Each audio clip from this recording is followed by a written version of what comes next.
Every day, your City of Tempe staff goes above and beyond to make sure our community gets the best possible services and the most for our tax dollars. But how good is good? How do you measure it? And how do we know what we really need to make progress on some of our most pressing issues? To guide us, we developed a series of goals designed to help us improve our community based on our Tempe City Council's 5 strategic priorities. Reaching for excellence, we are comparing ourselves against the rest of the nation as well as ourselves. Some of our goals will help save lives. Some of them will help us save money. All of them will help us make Tempe a better place. Send us your ideas and suggestions to Tempe Accelerates at tempe.gov and visit us at tempe.gov/Tempe Accelerates. Welcome, everyone.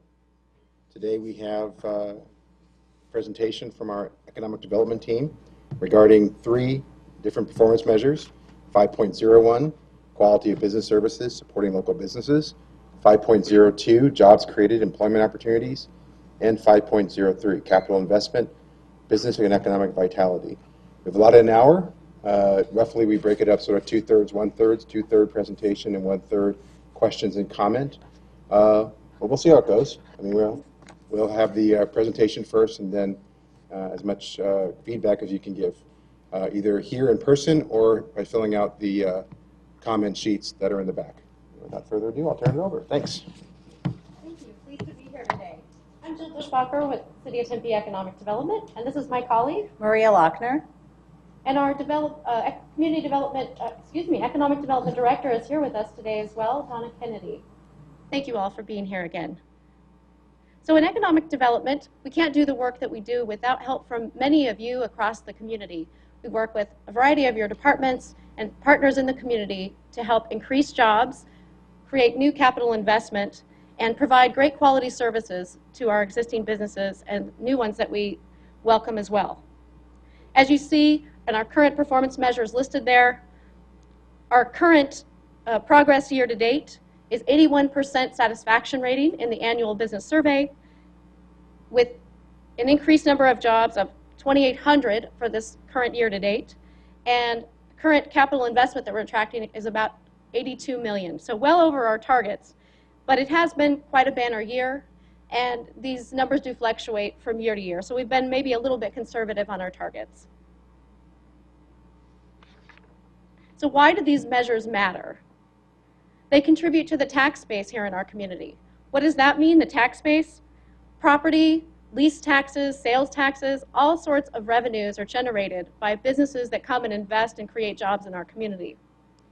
And then in turn, those result in services and programs to residents and the community as a whole. So they contribute to building roads, services through such things as libraries, creating parks, transportation, and numerous other services. So we thought it might be helpful to give you a view of what economic development does by going through the entire process with us. So in this illustration, you can see that we've divided Tempe up into 9 different employment areas or innovation hubs.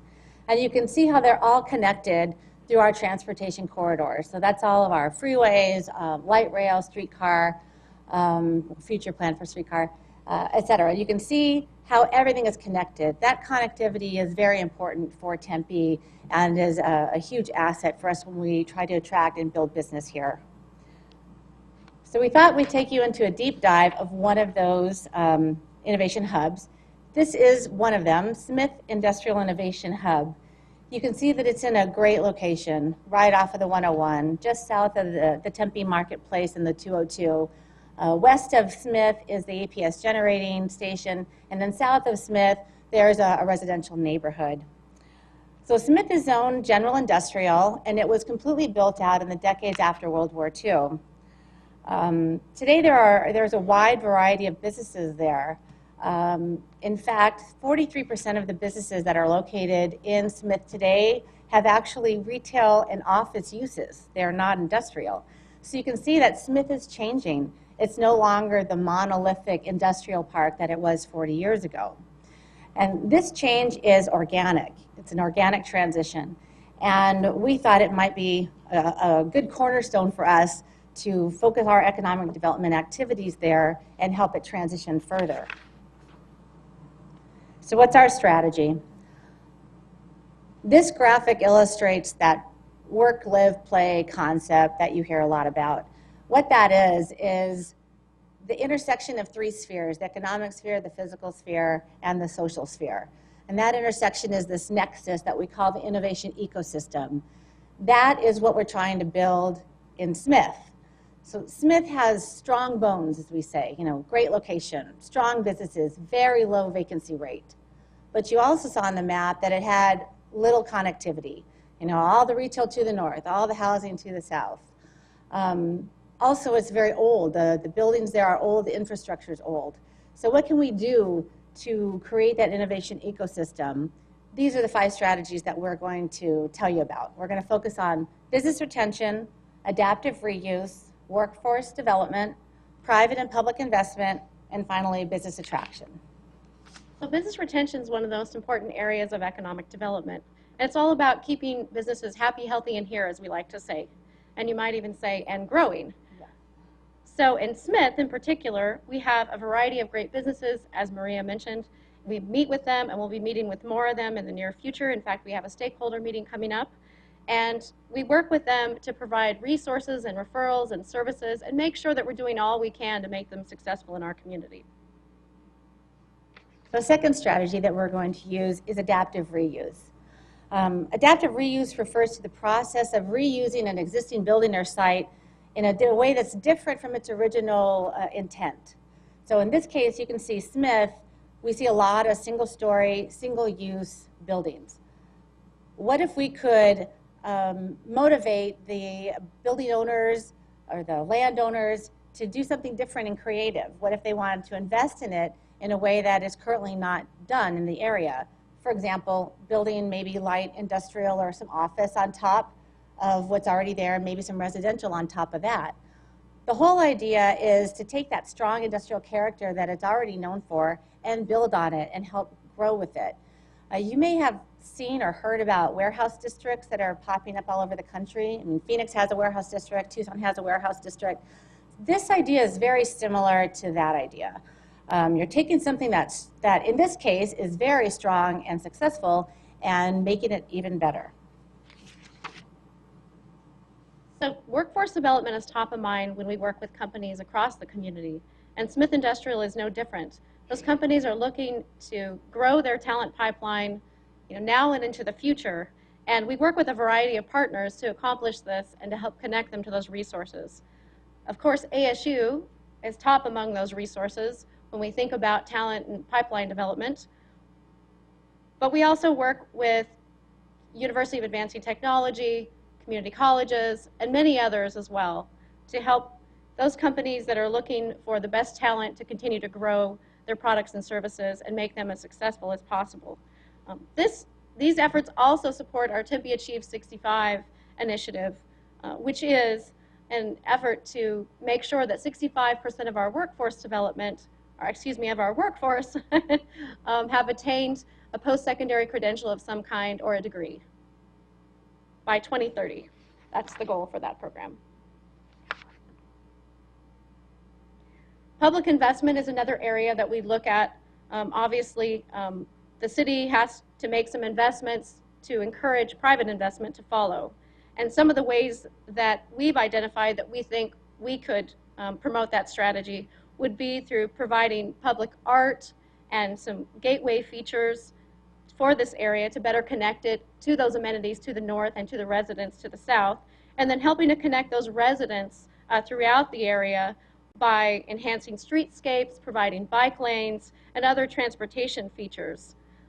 All in all, it's about connectivity and about promoting private investment to follow our public investment and make it a vibrant area, again, that folks want to reinvigorate with us. So the first 4 strategies are fundamental to the 5th strategy here. When you have adaptive reuse, strong businesses, workforce development efforts going on, and public investment, it easily leads to private investment, which is your business attraction strategy. When you're able to attract new businesses into an area, especially doing the innovative way that we're looking to do here to create this innovation ecosystem, you're going to create different densities. So you'll have a better employment density, better residential densities. When there's more densities, it gets easier for the city to implement various transportation options.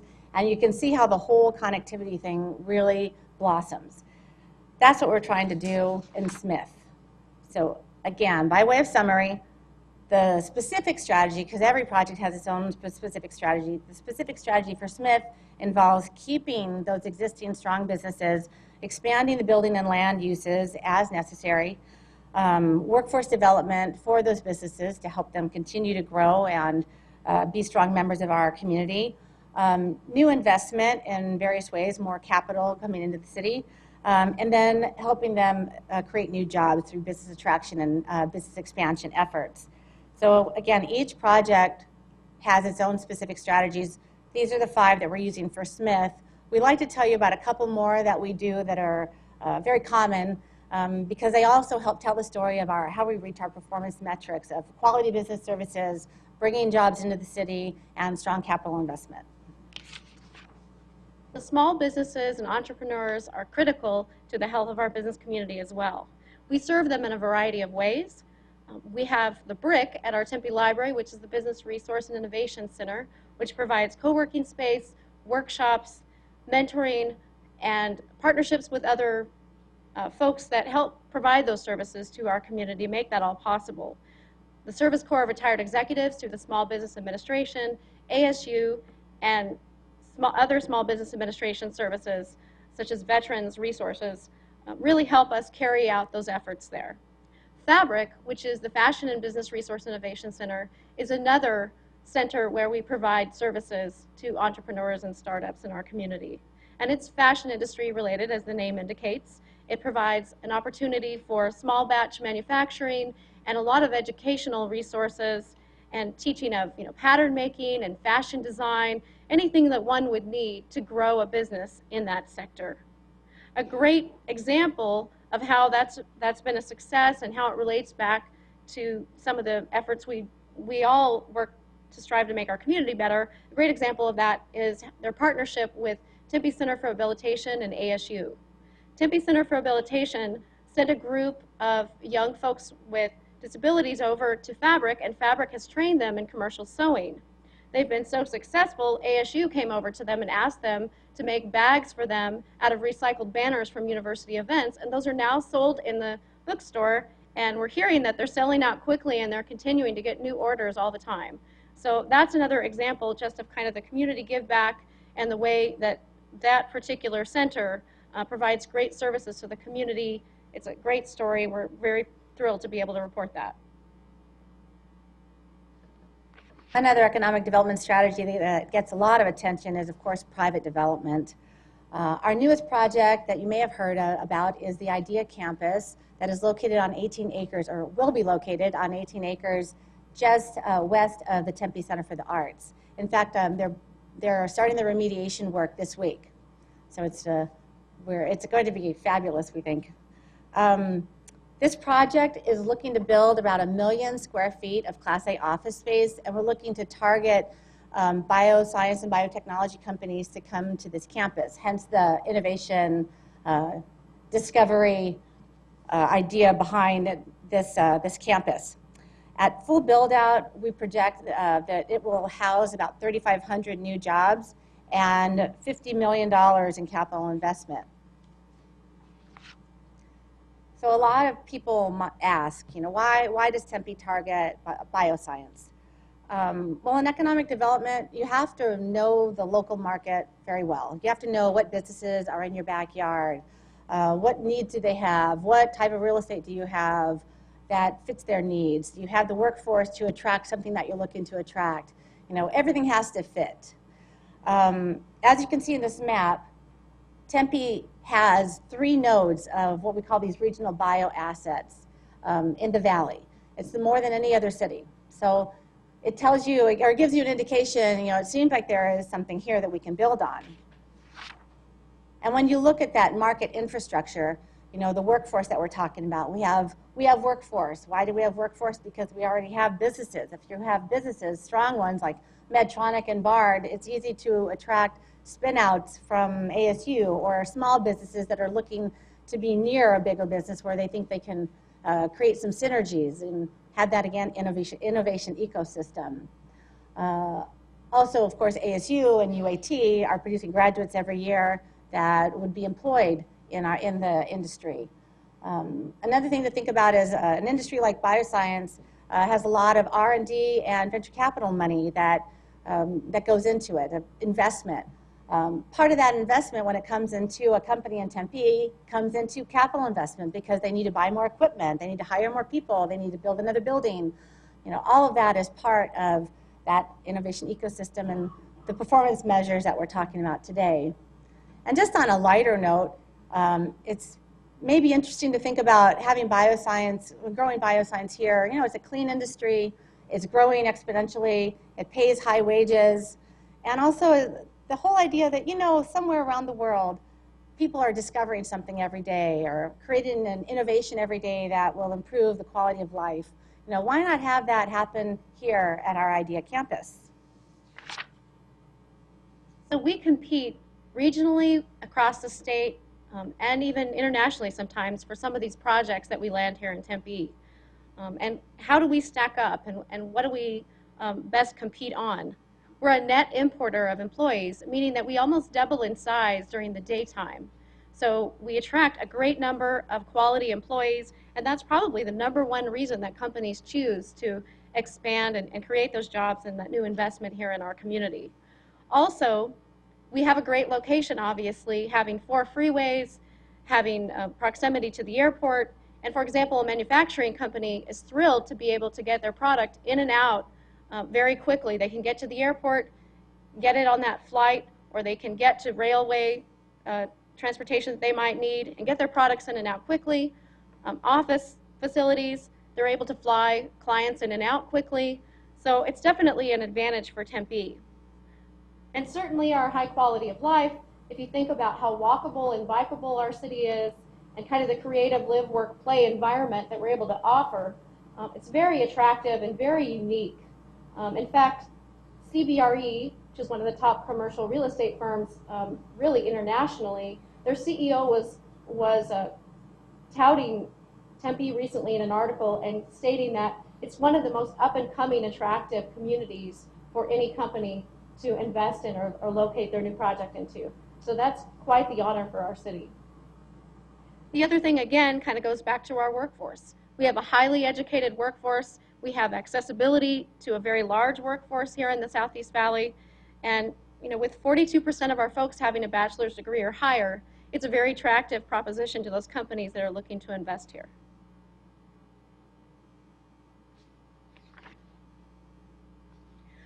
When we look at our data from the most recent year, or most recent full year, we had a banner year again in fiscal year 17. Over 5,300 jobs created or increased in our community, and about $113 million in capital investment was tracked. When we look at those 8 projects that we tracked, they're in a variety of industries, from logistics to advanced business services to high-tech manufacturing, and also financial services, which is really something we're becoming known for in Tempe. As you see the logos, you may recognize some of these companies, they're household names. These are the 8 projects that we tracked last year. These are the largest and highest quality ones. Doesn't mean these are all the businesses that we worked with, but these are the ones that we tracked and who expanded here that were already here as well.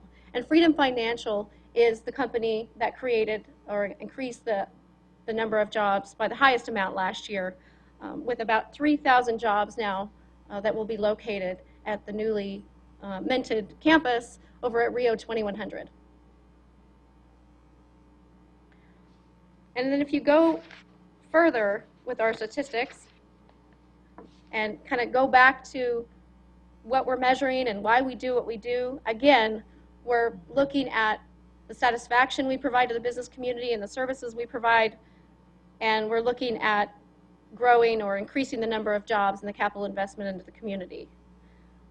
And again, all of that ties back to services and programs for residents and increases the quality of life through the revenues that come in through those new jobs and capital investment made. So I realize that we're relatively data heavy, but we would be remiss if we didn't share this information with you. So the impact of economic development, here's a glimpse of what it's done just at the lake. So since the inception of the lake, almost 15,000 jobs have been created and a little over $1 billion of capital investment. So in less than 20 years, that's what Tempe has been able to create. It's a phenomenal number, and I think really goes to demonstrate what economic development can do. And if numbers are not your thing, then you can think about it in this way. So Tempe then, Tempe now. You know, people say, so what's the, why is economic development in Tempe so successful? And, you know, well, the three of us are the face of economic development, but it really is all of you that are responsible for this. I mean, we couldn't do the things that we're doing if we didn't have, you know, this vision of the city and the leadership of the city, all the hard work of all the different departments, long-range planning for things such as, you know, the general plan and what are we going to look like in 2040 and what's the new transportation going to be in public works and just everything, the marketing of the city and all the different things that go into making Tempe just the place to be. So with that, we really want to say thank you.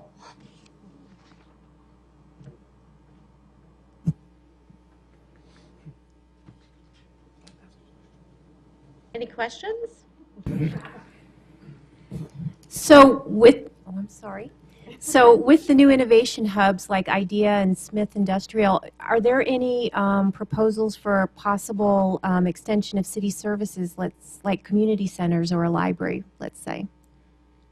Is that something that would be in the master plan?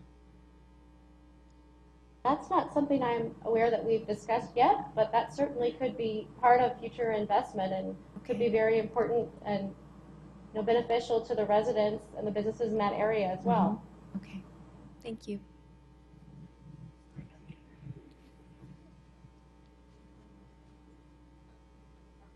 More questions?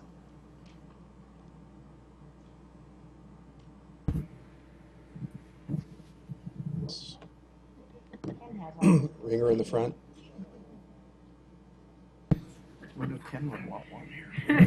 Thanks for your presentation and all your work. A lot of our performance measures are based on some status that we want to reach, like a pavement quality of this or a crime rate of that. But I notice your performance measures are based on ever increasing. In other words, if we're not adding jobs and people aren't investing in the community, we won't be satisfied. Is that attainable? Is it attainable to always be growing as a city? Or does a city reach some point where you say, we have the correct equilibrium now of jobs, homes, businesses, and we really don't need to grow? Good question. That's a great question. You know, I know for economic development, it's a very dynamic thing. So you may have, let's say, 30 companies this year doing one thing, and then next year one of them moves, as might happen, because it's bought out by another company. You know, they're mergers and acquisitions, things that are market forces that are in play. So then we would, like what happened with American Airlines, then we would be looking to fill that space. So now we lost some jobs, now we're looking to gain jobs. Does that answer your question, kind of? I mean, it's very dynamic, so. I'm just wondering if there's some measure out there in your environment that you work in every day where there's a balance that we're trying to achieve, a balance of jobs and a balance. Obviously, you can't add jobs every single year for eternity. At some point, you have as many jobs as the community will sustain. When you talk about a landlocked community, if we're not acquiring new land, I don't know how you keep adding jobs every year. And is it really necessary, I guess is my question is. Are we going to look at these performance measures 20 years from now and say, those were great during the boom times, but that's not what we want to keep achieving. We want something different than that. Do you think it's going to change? I think Donna has a good answer for you.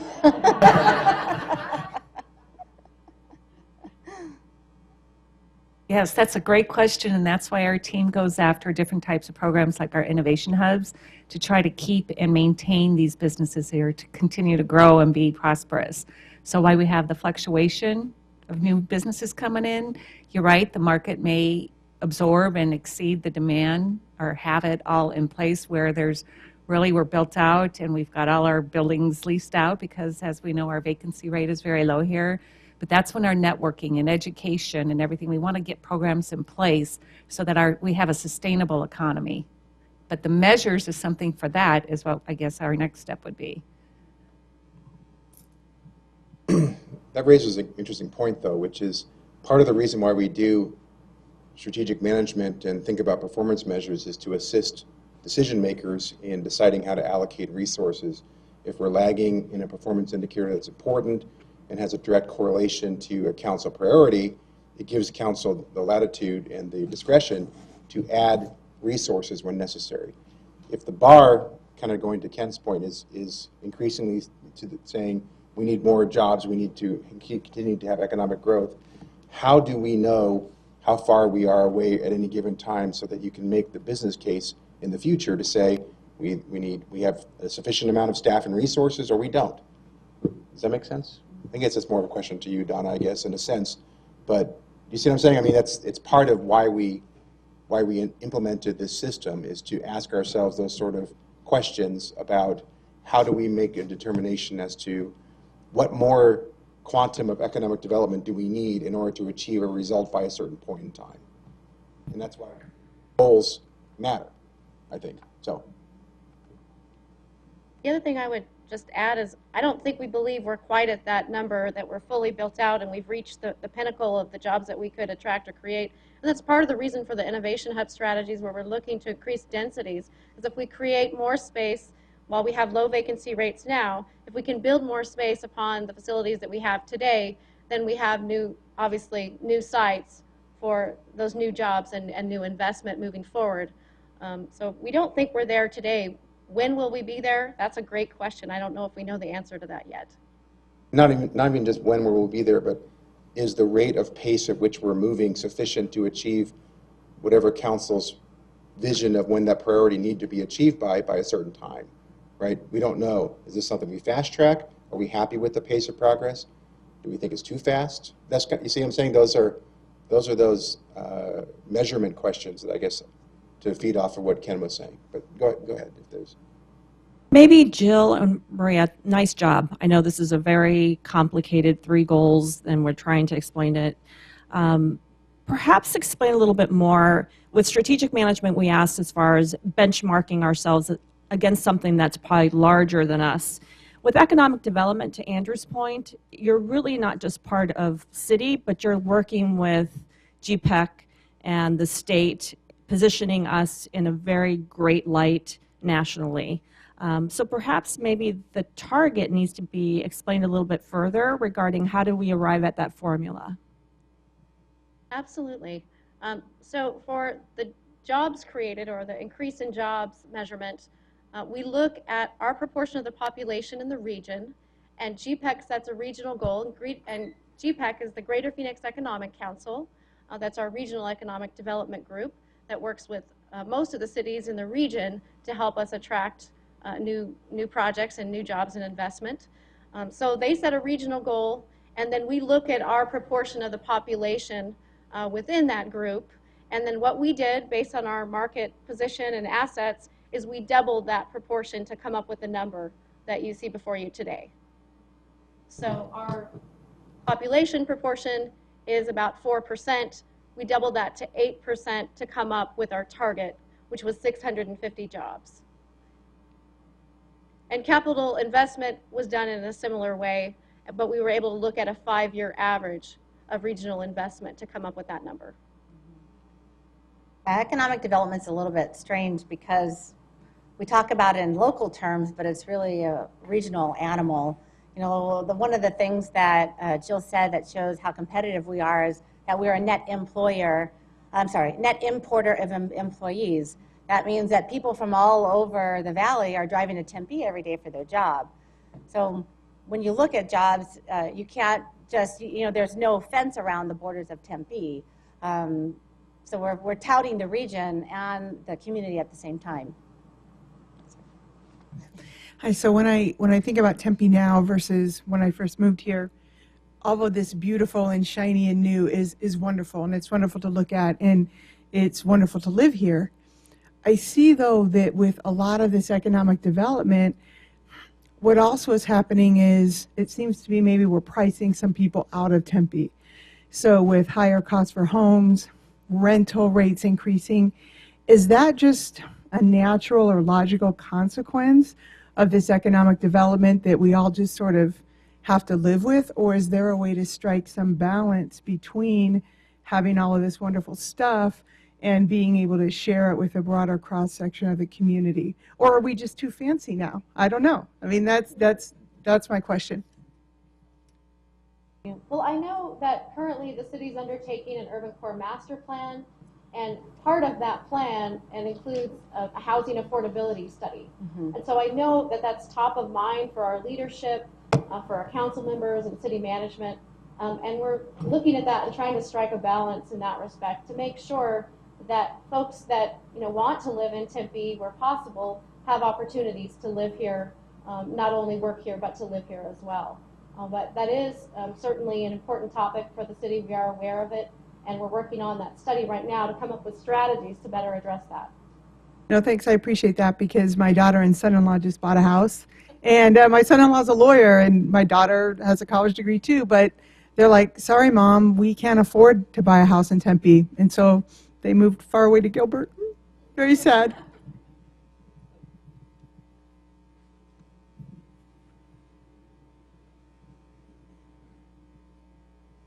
No more? Any questions? Oh, we always have questions, don't we? Variety of sources. I have a question about this regional notion of economic development. How do we quantify, if it's possible, the economic impact of regional economic development on any particular city? Right? We're not going to get every new locate. Some of them may go to Phoenix or Scottsdale or Chandler. And when that happens, how do we know whether or not those sorts of business attraction efforts at a regional level have an impact on Tempe?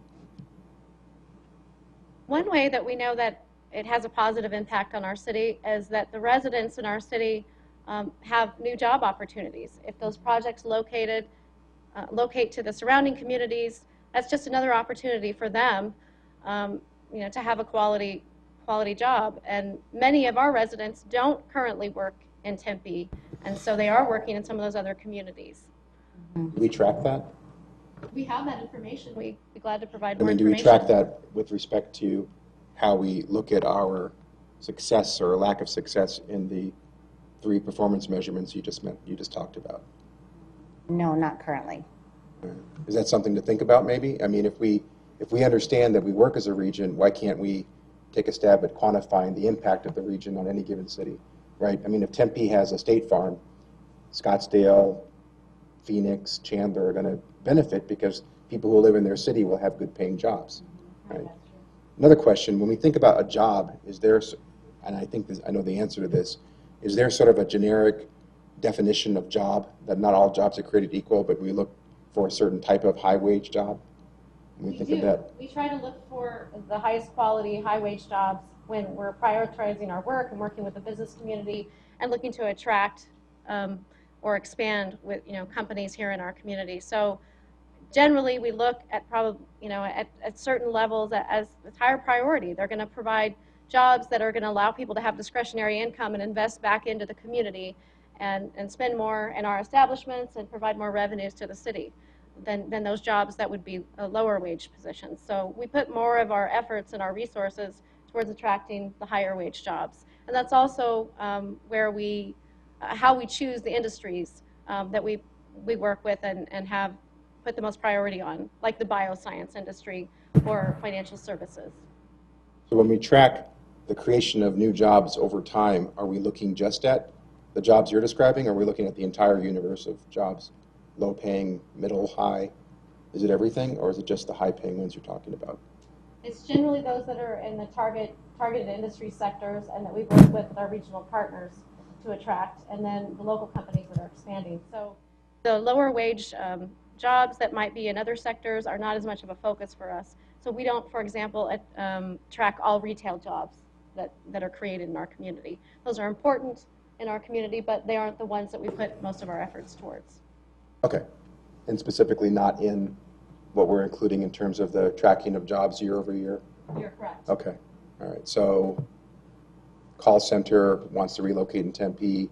That's all well and good if they can find it, but we're not necessarily going to be working to bring in those types of jobs necessarily.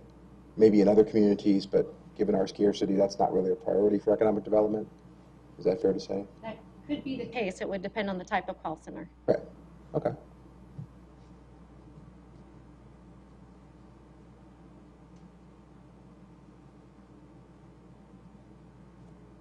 Okay. Thank you. Appreciate it.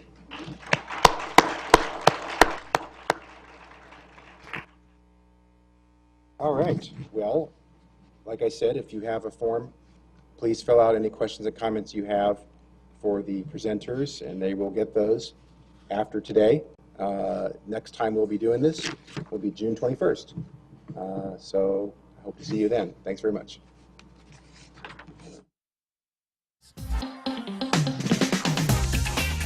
Send us your ideas and suggestions to Tempe Accelerates at tempe.gov and visit us at tempe.gov/Tempe Accelerates.